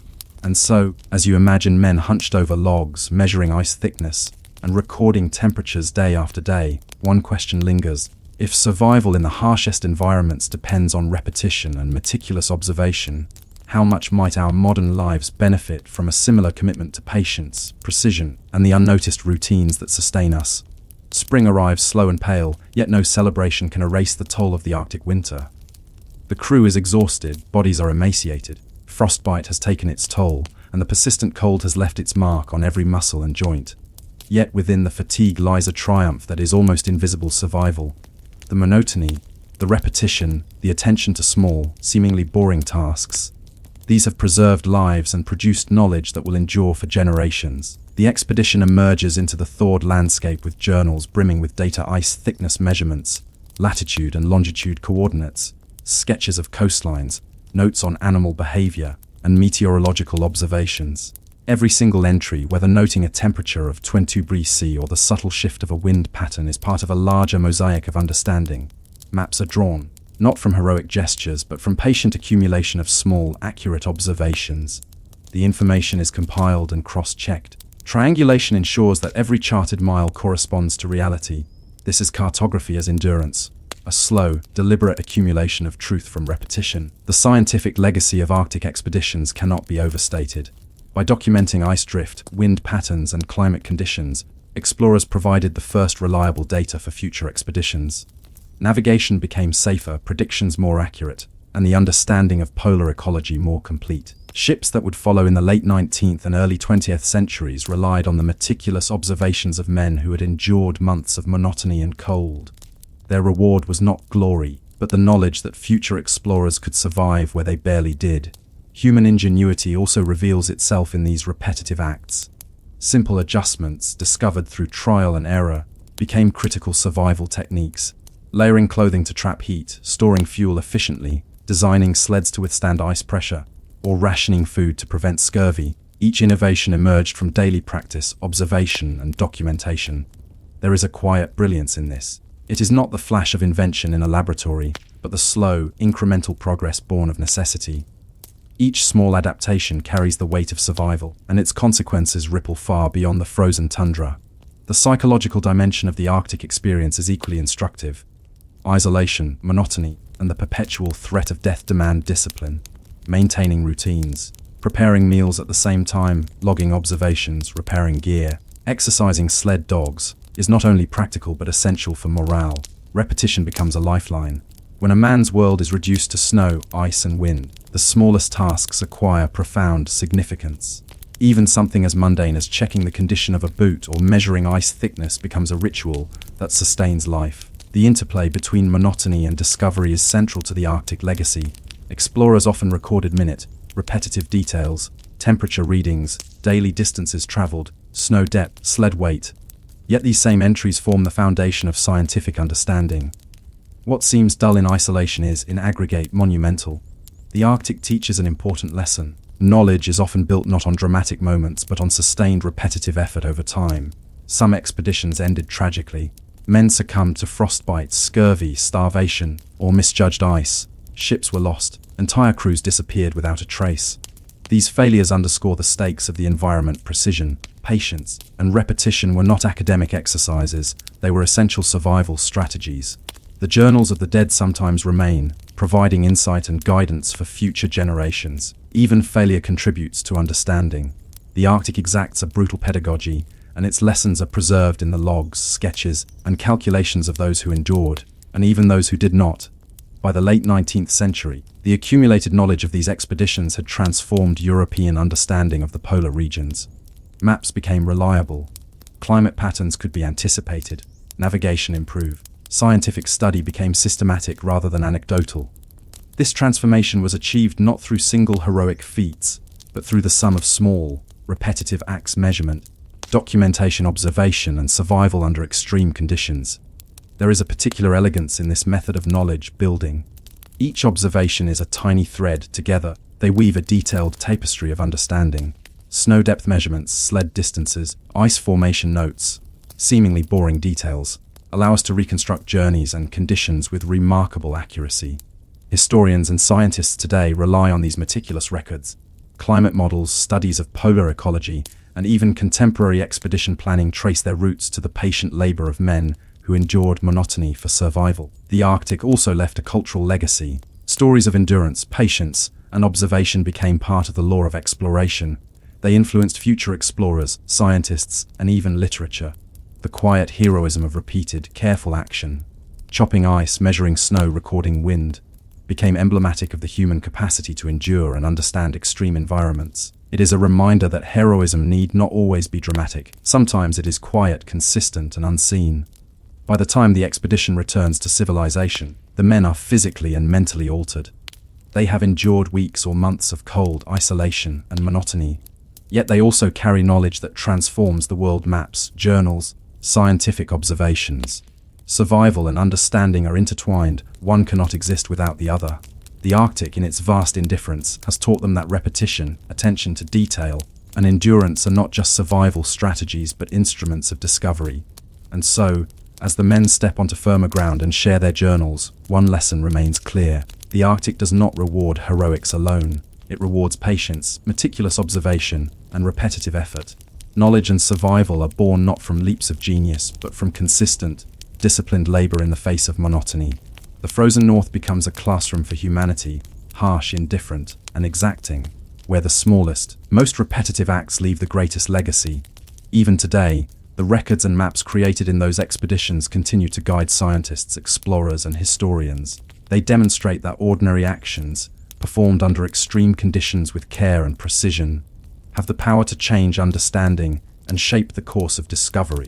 And as you consider the frostbitten, wary men who recorded every step, every measurement, every bite of rationed food, one question emerges. If human knowledge can be preserved and advanced through quiet, repetitive labor in the harshest environments, what might we achieve when we apply the same discipline to the challenges we face in our own lives? You are seated in a large, dimly lit office. Sunlight filters weakly through tall, narrow windows, casting rectangles of pale light onto a room lined with shelves of books and bundles of paper. The air smells faintly of ink, dust, and candle soot. Before you lies a desk piled with ledgers, thick leather-bound volumes filled with meticulous handwriting. Every page is a record: transactions, accounts, taxes, salaries, shipments, debts. This is not exciting work. It is not heroic, but it is powerful. You are a clerk in the British East India Company in 1750. Your job is to record transactions between traders, manage accounts, and ensure that the mountains of paperwork generated by colonial trade remain coherent. Every number must balance, every entry must be legible, every discrepancy investigated. Mistakes can mean lost revenue, bureaucratic punishment, or worse, the collapse of trust in distant colonies. The life of a clerk is one of repetition and observation. You arrive before dawn, light a candle and open the ledgers. Ink-stained fingers mark the pages as you record the day's transactions: shipments of textiles from Bengal, cargoes of tea from Canton, shipments of silver to London. The ledger columns stretch into infinity: credits, debits, duties, costs, and profits. No task is glamorous, but each entry is a thread in a vast network that connects continents. The clerk, though seemingly insignificant, is the nervous system of empire. Accuracy is paramount. A misplaced decimal can disrupt trade, ruin reputations, and create international confusion. Clerks develop techniques to minimize error: writing slowly, double, checking columns, using consistent handwriting, cross-referencing previous ledgers, and inventing systems for tracking corrections. Their lives are defined by ritualized labor. One clerk might spend hours copying invoices, comparing them to shipping manifests, and recalculating totals. Mistakes are corrected with ink, knives to scrape the parchment, or, in later times, slips of paper to amend ledgers. It is boring work, yet essential to global commerce. The role of clerks extends beyond mere bookkeeping. They are the first line of record, keeping in distant colonies. Traders, merchants, and soldiers send letters, invoices, and receipts. Clerks organize, categorize, and preserve these documents. They act as filters and interpreters, deciding what is important and what can be archived. In a world without digital backups, paper and handwriting are the currency of memory. The clerk preserves not only numbers but the continuity of institutions. An empire without scribes would collapse into chaos. Life in the office is marked by monotony, but monotony is a kind of discipline. Each day mirrors the last ledger after ledger: inked lines, calculated totals. The rhythm is comforting, even hypnotic. Some clerks develop a meditative attachment to their work, finding a strange satisfaction in the order and predictability of numbers. yet boredom is constant. The mind drifts. A clerk might imagine life in distant lands, speculate about the arrival of ships, or recall the exotic goods listed in invoices as spices, silks, and porcelain. The contrast between the monotony of record keeping and the richness of the empire's trade is stark. Clerks often begin as young apprentices, learning to navigate columns, quills, and ink. They memorize standard forms, learn shorthand, and practice legible handwriting. Over time, they become indispensable, the ones who know where every record is stored, how every calculation is performed, and who can correct discrepancies without hesitation. In this way, ordinary men, and sometimes women, particularly in later centuries, accumulate quiet power. They are not generals or governors, yet their knowledge controls commerce, taxation, and governance. They hold the threads of empire in ink-stained fingers. The environment is strict. Supervisors enforce punctuality and method. Errors are punished. Diligence is rewarded with increased responsibility or trust. Clerks must navigate a rigid hierarchy while maintaining meticulous standards. There is little room for creativity, but the work develops a type of intelligence, pattern recognition, problem solving, and attention to detail. Over years, a clerk becomes a living database, capable of reconciling conflicting records, detecting fraud, and predicting financial outcomes based solely on observation and experience. Even outside colonial trade, bureaucracy shaped lives. In European courts, tax offices, and municipal governments, clerks managed vital records, births, deaths, marriages, and property transfers. They ensured laws were applied consistently, accounts reconciled, and disputes resolved. Their work was invisible to most, yet every society relied on them. Monarchs, generals, and traders depended on these silent figures. The daily repetition of mundane tasks created social stability on a scale rarely appreciated. The physical act of writing itself shaped the clerk. Long hours hunched over desks, repetitive movements of quill and ink, and the faint odor of paper and candle wax became part of life. Some clerks developed calligraphic skill, others simply mastered legibility. Their hands bore the marks of decades of labor, and their eyes adapted to low light, capable of reading columns that would daunt ordinary people. Yet clerks also participated in small forms of creativity. Some annotated margins with notes about anomalies or patterns, some developed shorthand systems to speed calculations, others innovated filing methods to make vast records accessible. These innovations, though subtle, improved efficiency and reduced error. In essence, clerks were inventors of process, even within the constraints of monotony. The true power of clerks emerges over time. One day, an empire may require rapid mobilization, taxation adjustments, or legal clarification. The records kept by clerks, compiled over decades, form the backbone of such decisions. Without these meticulously maintained ledgers, ships could not sail, troops could not be paid, and merchants could not trade. The ordinary work of ordinary people, repeated daily, quietly structures history itself. As you imagine sitting in such an office, the faint scratching of quills, the careful calculation of numbers, the endless rhythm of repetition, it is easy to dismiss it as boring. And yet this boring work has consequences. It shapes empires, stabilizes societies, and preserves information for posterity. Every entry in a ledger is a small act of endurance, an assertion of order in a chaotic world. Even mistakes have their place in history. Discrepancies, lost records, or miscalculations sometimes create unexpected outcomes, bankruptcies, trade disputes, and shifts in political power. The clerk's labor is not infallible, but it is influential. History in many ways is a ledger, and the clerks are its quiet accountants. By the late 18th century, bureaucratic work expanded into entire institutions. Offices swelled with clerks, apprentices, and accountants. Each empire, kingdom, or corporation relied on these figures for continuity. The repetition that seemed tedious at the individual level became the stabilizing force for global networks. Monotony, patience, and attention to detail were not obstacles, they were the tools of power. And yet, despite their critical role, clerks rarely achieve fame. Their names are forgotten, their faces unknown. But every ledger they preserve, every balance they check, every record they maintain ripples outward, shaping trade, governance, and policy. The ordinary becomes extraordinary when repeated, meticulously executed, and preserved over decades. So, as you imagine ink, stained fingers tracing columns, checking totals, and filing correspondence, one question lingers: if the repetitive, unseen labor of clerks has shaped empires and commerce, what unseen systems and routines are quietly structuring our modern world today? And who maintains them? The office is more than a room of desks and ledgers. It is a machine quietly humming, powered by ink, paper, and human attention. Each clerk is a cog, calibrated to perform repetitive tasks with precision. The hierarchy is rigid. Senior clerks supervise juniors, accountants reconcile numbers, auditors check for discrepancies, correspondents track communications between distant offices. Every individual knows their role, and their role depends on countless others performing their own tasks accurately. The stability of empires, trade networks, and governance rests on this silent, invisible machinery. In colonial offices like those of the British East India Company, the stakes are immense. A shipment of spices valued at thousands of pounds passes from port to port, each stage documented by clerks. Bills of lading, customs forms, tax receipts, and correspondence must be recorded and preserved. A single missing entry can lead to confusion, financial loss, or legal disputes. Yet the process itself is unremarkable. It involves writing, filing, reconciling, and repeating, day after day, week after week, month after month. The monotony is relentless, but so is its necessity. Training in these offices is painstaking. Apprentices start by copying ledgers, learning standard forms, and practicing legible handwriting. They memorize protocols, learn accounting principles, and absorb the logic of bureaucracy. Mistakes are corrected slowly, habits of precision are instilled through repetition. The act of learning is itself repetitive, writing the same columns, checking sums, transcribing correspondence. Over years, these small, dull actions coalesce into competence, expertise, and authority. The clerk becomes a living system of knowledge. Hierarchy reinforces precision. A junior clerk submits work to a senior clerk who checks it for accuracy. If errors are found, the process starts over. Auditors occasionally verify records against original sources. This chain of oversight creates redundancy, multiple layers ensuring that mistakes are caught, mitigated, and recorded.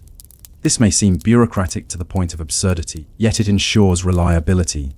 In an era without computers, without instant communication, redundancy was life insurance for trade, governance, and empire. The structure of bureaucracy also demands specialization. Some clerks focus on financial records, others on correspondence, others on legal documents. Over time, individuals become experts in their niche, memorizing trade tariffs, understanding local regulations, or navigating colonial tax law. Their knowledge is not abstract, it is applied, detailed, and cumulative. One clerk may know the tax codes for dozens of districts, another can reconcile accounts spanning continents. Collectively, these skills stabilize networks of commerce and governance that would otherwise collapse under complexity. Beyond skill, clerks develop temporal discipline. Workdays are measured by routine. Ledger reconciliation in the morning, correspondence in the afternoon, filing and archival at dusk. Repetition regulates not only labor but behavior. Predictability in procedure ensures order in thought and action. For centuries, routine has been civilization's secret scaffolding. Without repetitive, disciplined labor, trade falters, armies cannot be supplied, and governments cannot function. The ordinary actions of clerks, though invisible, maintain the very fabric of society. Mistakes, however, are inevitable. A miscalculated invoice might be discovered months later. A lost letter might delay payment, or misfiled correspondence might disrupt communication between officials in distant colonies. When errors are traced, systems evolve. New checks are instituted, forms are standardized, and filing procedures refined. Through repetition and correction, bureaucracy self-improves. It adapts without fanfare, quietly increasing its capacity to manage complexity. Progress in bureaucracy is incremental, boring, and nearly invisible, yet it is crucial. Clerks also serve as the memory of the empire. Historical records, trade logs, census data, and legal proceedings are preserved because clerks documented them consistently. Without such labor, there would be no continuity of knowledge, no ability to learn from past mistakes or successes. An empire is fragile, its memory depends on dull, repetitive work performed by thousands of unheralded individuals. The human dimension of clerical work is striking. The men and women performing these tasks often remain anonymous, yet their decisions carry weight. A clerk's judgment, whether to question a suspicious invoice, note a missing shipment, or double-check a calculation, can prevent financial ruin or political scandal. The monotony is deceptive, it masks the criticality of their labor. Routine becomes responsibility, repetition becomes vigilance, boredom becomes competence. Over time, the scale of bureaucracy expands. By the 18th century, offices grow into sprawling institutions. The East India Company manages entire continents, royal treasuries balance millions of transactions, and municipal governments maintain detailed records of populations, property, and taxes. The office becomes a microcosm of empire, where each clerk is both a servant and a stabilizer. Small, repeated actions ripple outward, affecting trade routes, military campaigns, and governance. One day's meticulous ledger entry might prevent bankruptcy. One careful audit might save a colony from revolt. Ordinary labor, repeated consistently, becomes extraordinary in consequence. Technological innovations like the introduction of double-entry bookkeeping or standardized forms amplify clerical power. Clerks now work with methods that reduce error, allow more data to be processed, and create consistent records across vast distances.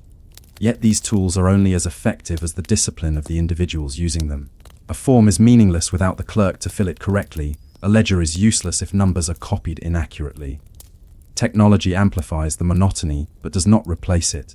Even the mundane aspects of office life, ink, quills, parchment, filing cabinets, shape experience.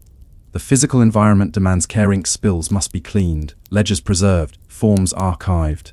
Attention to detail is both a survival skill and a professional necessity.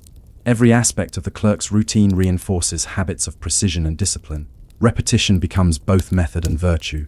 Despite the tedium, there is quiet reward. Clerks gain expertise, influence, and sometimes promotion. The most skilled become auditors, supervisors, or administrators. Their accumulated knowledge and reliability grant them a degree of invisible power. They can detect fraud, reconcile discrepancies, and influence the flow of trade and governance. Yet the rewards remain subtle. Fame rarely accompanies office mastery. Influence is silent. The work itself, repetitive, detailed, and unglamorous, is the instrument of power.